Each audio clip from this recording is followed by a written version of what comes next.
Introducing the stunning true crime documentary of the day, wife reveals her husband's intimate relationship with her sister at a family reunion. Discover the startling sequence of events that culminated in a showdown that would change your life in this gripping tale of betrayal and family drama. Please click the subscribe button before we begin so that you don't miss any of our upcoming true crime documentaries. Give it a thumbs up, share this video with those who enjoy crazy true crime stories, and leave a comment if you think this story is as unbelievable as we did. Now let's get started. Loved for her friendly smile and commitment to her pupils, high school English teacher Rachel Thorne stood at the heart of this storm. Jasper, her spouse, was a prosperous real estate representative with an alluring demeanor capable of enchanting even the most unyielding opposition.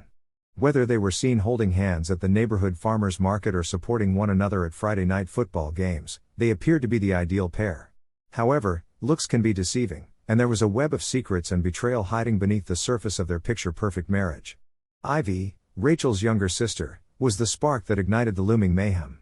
Ivy, who was 10 years Rachel's junior, had always been the family's wild kid, hopping across the nation on various adventures. Her recent return to Springfield had reawakened long-buried desires and strained relationships.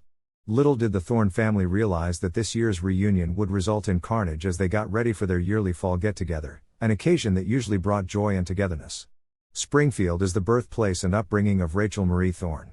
She was the oldest of her two daughters and had always been the one her family looked to for guidance and responsibility. Rachel had a love of reading and a knack for teaching at a young age. She was a standout student at Springfield High School, where she would return as an instructor. Following her honors graduation, Rachel enrolled in the University of Wisconsin-Madison. She graduated from college with a degree in English literature, having excelled academically and developing a stronger feeling of self-reliance. Nevertheless, she couldn't resist the lure of home, and after graduating, she went back to Springfield to start her teaching career. Rachel Thorne was a student of hers during her first year of teaching. His self-assured charm immediately captured her, a 23-year-old optimist. Their courtship was a whirlwind of romantic gestures and shared dreams. Jasper talked about starting a family in the community they both cherished and creating a life together in Springfield. Rachel fell madly in love with the man and the future he promised, even though she had always prized community and stability. After a year of courting, they were married in a ceremony that became a local legend years later. In the same way that she had been the ideal student and daughter, Rachel poured herself into being the ideal wife. She always put the needs of others before her own, juggling her work as a teacher with her support of Jasper's goals. She didn't realize her marriage was failing for years because she thought she had finally found the happily ever after she had always imagined. Jasper Thorne was from a wealthy family, as his ancestors were among the pioneers of Springfield. The Thornes were known to be successful, endearing, and just a little bit deadly. Jasper was burdened with these expectations as a child and felt obligated to uphold the family name. Jasper's cheeky smile and ability to talk his way out of trouble were well-known traits when he was younger. He developed into a charming young man with a silver tongue, thanks to these qualities. He got by in high school mostly via charisma rather than hard work. Even though he went to college, he was never really passionate about studying. After a dull time in college, Jasper returned home to Springfield and started working for his father's real estate company. He demonstrated his innate gift for sales quite soon. He is regarded as one of the county's best agents due to his personality and local contacts. Jasper took great pleasure in his achievements and the attention and respect they earned him. When Jasper first met Rachel, he saw in her the stability, depth of thought, and pure goodness that he himself lacked. He followed her with the same fervor he used to seal a challenging deal. He thought he had finally located the component that would truly make him worthy of the Thorne name in Rachel. However, beneath Jasper's well-groomed appearance lay urges and fears he was unable to fully control. The excitement of pursuing an object in both his professional and personal life, he struggled to resist. His excitement in his marriage to Rachel started to fade as the years went by, which made him more susceptible to temptation. Ivy Carson was a free spirit from the beginning. 10 years younger than Rachel, she was raised in her sister's shadow and was frequently compared to the family's golden child, much to the dismay of her parents and the curiosity of the locals.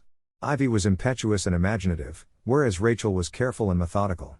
Following a turbulent teenage years characterized by disobedient actions and disagreements within the family, Ivy departed Springfield on the day following her high school graduation. She moved around a lot for years, working odd jobs and pursuing her ambition to be an artist. Her family got occasional updates, a phone call from Miami, a postcard from Seattle, but it was always implied that she was about to do something significant. Nobody, even Ivy herself, was prepared for her surprising return to Springfield. When she was 28, Her finances had run out and her hopes of becoming a successful artist had not materialized, so she found herself back in her old bedroom. After accepting a position as a barista at the neighborhood coffee shop, she caused quite a stir among the locals with her foreign experiences and worldwide outlook. It was difficult for Ivy to get used to living in a tiny town again. The familiarity and criticism she thought she had to face every day seemed oppressive. She reconnected with her brother-in-law Jasper at this vulnerable and restless period, which started the series of events that would ultimately result in disaster. Rachel felt the first stirrings of trouble one ordinary Tuesday afternoon. She was in her classroom grading papers. The lengthy shadows created by the autumn sun on the vacant desks. Jasper had left her alone when she noticed a text message indication on his connected iPad. It originated in Ivy, a simple message that read, "Can't wait to see you later. Same location." Rachel was uneasy about the tone of the remarks, even if they seemed harmless enough. Rachel saw that she was focusing more on the minor details that she had previously ignored throughout the course of the following several weeks. Jasper started spending more and more late evenings at work. He always kept his phone in his pocket or face down out of respect for it. Since her return, Ivy had been to their house often, but all of a sudden she disappeared, giving evasive explanations when asked to family gatherings.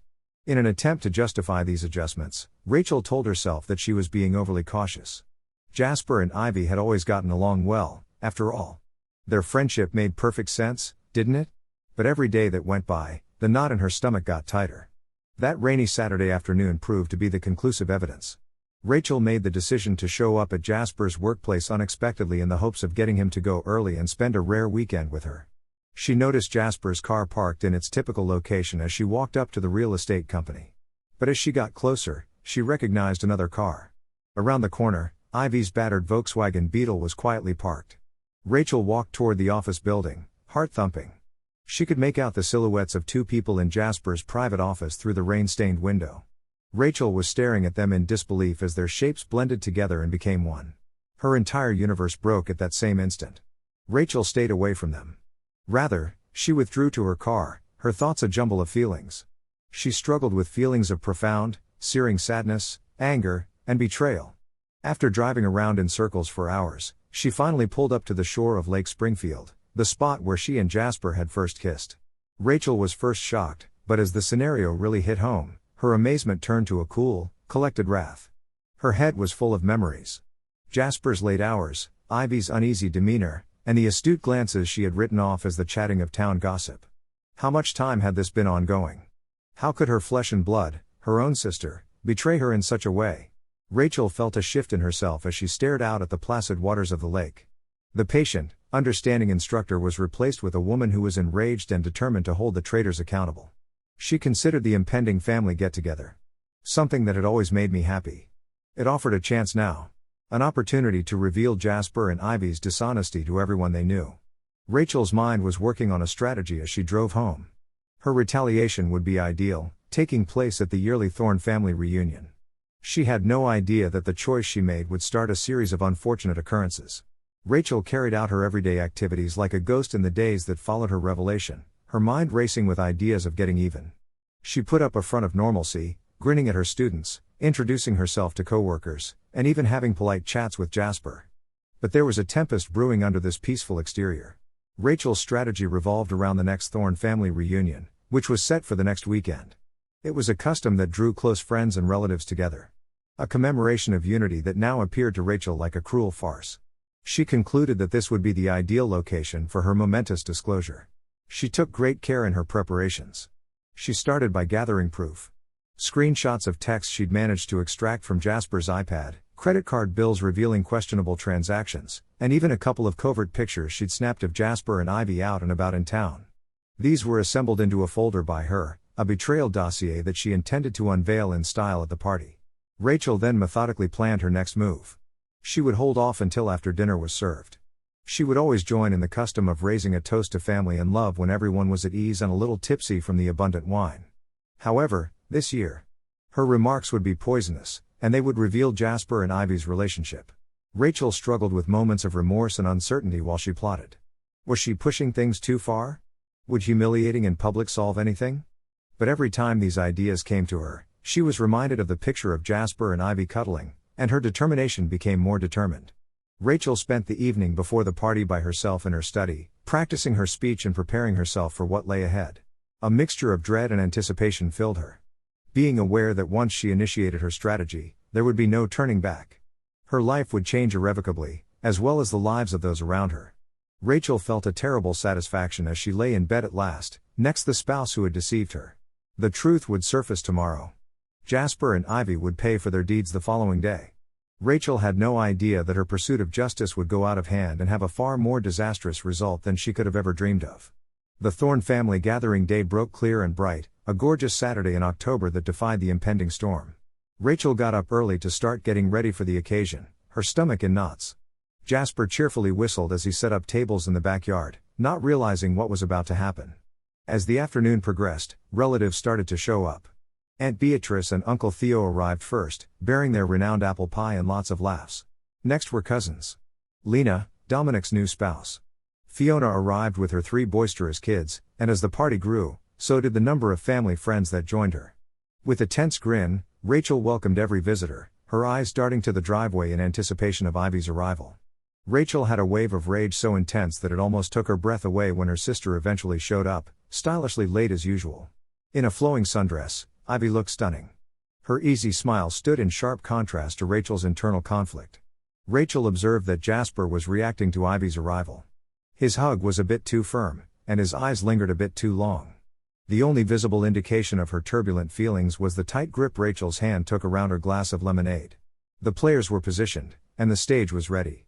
It was just a matter of time from now on. The family gathered around the big table in the garden as the sun started to drop and the room filled with a golden warmth. The smells of freshly baked bread, grilled meats, and Aunt Beatrice's apple pie filled the air. Wine flowed freely, making cheeks glow and tongues loosen. Jasper and Rachel took turns sitting at opposite ends of the table, with Ivy occupying the space between them. Rachel observed their interactions with hawk-like focus throughout the lunch. She saw the indiscernible looks, the caressing of hands as they passed plates, the inside jokes that made them chuckle quietly. She was the center of the conversation, but Rachel was hardly speaking at all. She regarded the time, nodding, forcing laughter when it was called for, all the while keeping a mental countdown going. Every now and then her fingers would wander to her pocket, where the evidence folder sat like a ticking time bomb. Rachel could feel the tension rising as the main course was cleaned away and dessert was served. Perceptive as always, Uncle Theo inquired about her well-being. Despite being a little worn out from all the planning, Rachel reassured him that she was okay.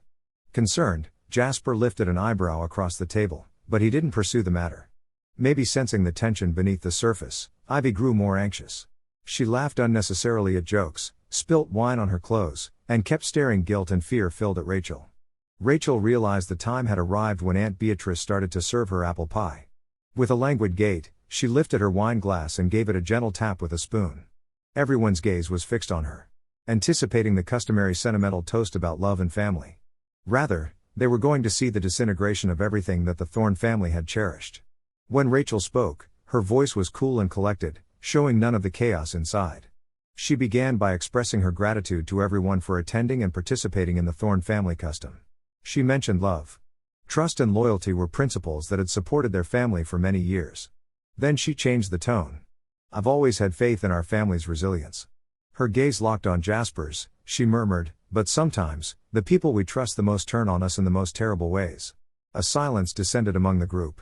When Jasper recognized what was going on, the color went out of his face. Seated between them, Ivy started to shake visibly.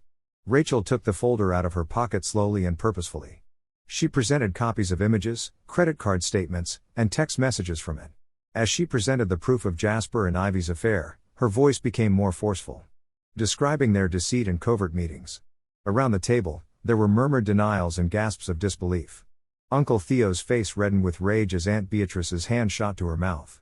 The kids fell unusually silent, sensing the anxiety in the adults. Jasper tried to jump in and give a little explanation. However, Rachel's glare of pure poison silenced him. With tears running down her cheeks, Ivy did not try to refute the charges. When Rachel's confession came to a full stop, she turned to face the assembly. She said, "This is our perfect family in reality. This is what happens to devotion and trust in the House of Thorne," she said, her voice trembling with sorrow. After saying her last words, Rachel threw the folder's contents onto the table, where damning evidence was dispersed amid partially consumed apple pie plates. The picture-perfect family get-together had crumbled and been replaced with a scene of shock. A betrayal and imminent collapse. After Rachel revealed what had happened, there was an intense silence that was only broken by the sound of a fork hitting the floor. Then there was pandemonium around the table, as if a dam had broken. Uncle Theo's face turned a dangerous shade of crimson as he lunged at Jasper, and Aunt Beatrice let out a cry of surprise. Reacting swiftly, Cousin Dominic stopped his father from doing something he could later regret. The kids started crying as they realized how serious the situation was.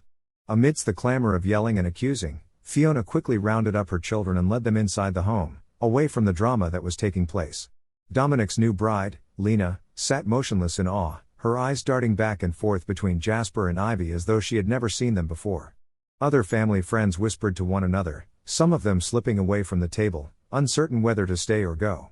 While all of this was going on, Jasper sat there with his head in his hands and Ivy crying violently, mascara running down her cheeks. Rachel stood at the head of the table, seeing her family break apart in front of her eyes and feeling a wave of both vindication and grief. Jasper eventually found his voice as the initial astonishment subsided. Raising his hands in a conciliatory gesture, he stood up and tried to speak to the group. His customary charm vanished as he stammered through his comments in an attempt to defend, justify, and somehow lessen the pain done. With a voice as cold and as sharp as steel, Rachel interrupted him. She insisted on knowing the duration of the affair and how they could so blatantly betray her. Ivy gasped out, still crying, that it had begun soon after she returned to Springfield and that she had never intended for it to happen. The confrontation quickly devolved into a three-way shouting match. Jasper accused Rachel of being emotionally uncaring and of prioritizing her students over their marriage. Rachel retaliated. Between them, Ivy begged for forgiveness and then defended her behavior, listing all the sacrifices she had made for him, the ambitions she had put on weight to support his career.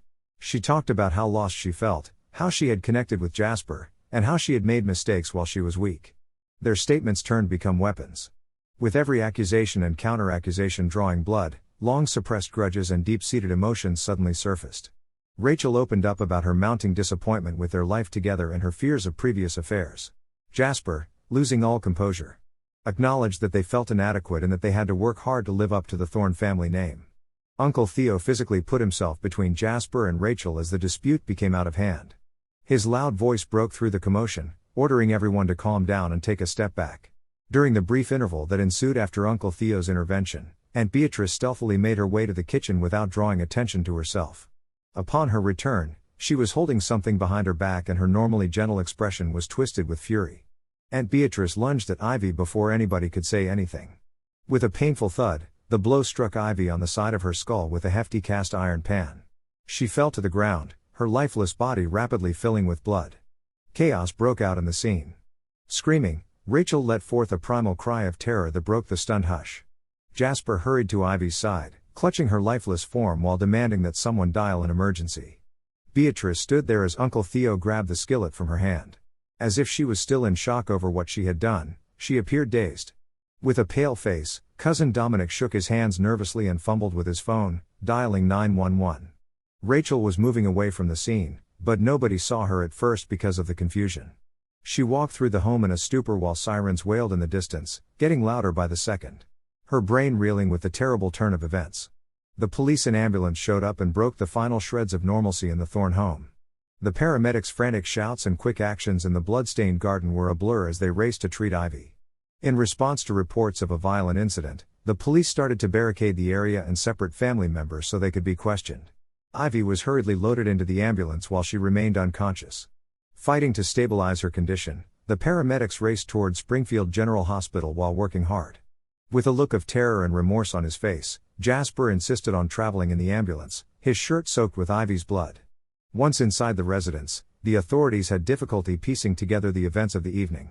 Family members provided varying accounts, still in disbelief. The attacker, Aunt Beatrice, sat in a police car, mute. Her expression had changed from anger to a blank stare. A terrifying realization passed over the group as the commotion continued. Rachel had vanished from sight. Preliminary speculation that she had gone with Ivy to the hospital turned out to be unfounded. As family members and police explored the home and its surroundings and grew more desperate to call Rachel's name, panic started to set in. Dominic, the cousin, delivered the somber revelation. He followed his intuition and headed for the ancient boathouse by Lake Springfield, which was not far from the Thorne property. He discovered Rachel's lifeless body dangling from the beams there. She died with a hastily scrawled note in her hand. The barely readable, tear-stained note described terrible pain and betrayal. In addition to expressing guilt for the pain she had caused, Rachel's last remarks revealed a deep-seated rage at the betrayal that had brought her to this position. She had never meant for there to be bloodshed. Never anticipated her disclosure would have such severe effects. The family experienced a pall of grief and shame as word of Rachel's suicide spread. Emergency vehicle lights flashed, illuminating faces twisted in pain. The happy family get-together has irrevocably broken apart. Doctors at the hospital battled to preserve Ivy's life. Her severe head trauma has left her in critical condition. Jasper, consigned to the waiting room, was confronted with the full weight of his deeds and their fatal repercussions. In the span of a few hours, the Thorne family had been torn apart by deception, violence and tragedy. The events of this fateful night would leave a lasting scar on the peaceful little town of Springfield. The police probe was quick and in-depth. After her detention, Aunt Beatrice was accused of serious assault. The severity of her attack left little opportunity for mercy, even with her advanced age and impeccable past record. Jasper discovered that he was being watched too. Although he was not the main cause of the violence, his relationship with Ivy was thought to be the starting point for the whole catastrophe. He faced potential charges related to adultery, which was still technically illegal in Wisconsin, though rarely prosecuted. The trial, when it came, was a somber affair. The courtroom was packed each day with Springfield residents, all unable to grasp how their picture-perfect neighbors had come to this. A succession of solemn sentences reflecting the tragic nature of the events marked the conclusion of the court proceedings. Beatrice, and given her elderly age and the testimony of witnesses who described her as gentle in the past, she received a 5-year prison sentence for serious assault. But because of her deteriorating health and the unique nature of the case, the judge permitted the prospect of house confinement following her 2-year sentence, subject to good behavior and a psychological assessment. Even though Jasper was not held accountable for Rachel's passing, he nevertheless faced legal repercussions. Adultery was alleged against him. A unique prosecution of this, in Wisconsin, technically still unlawful behavior. Moreover, he was charged with reckless endangerment because of his part in the sequence of events that resulted in the violent conclusion.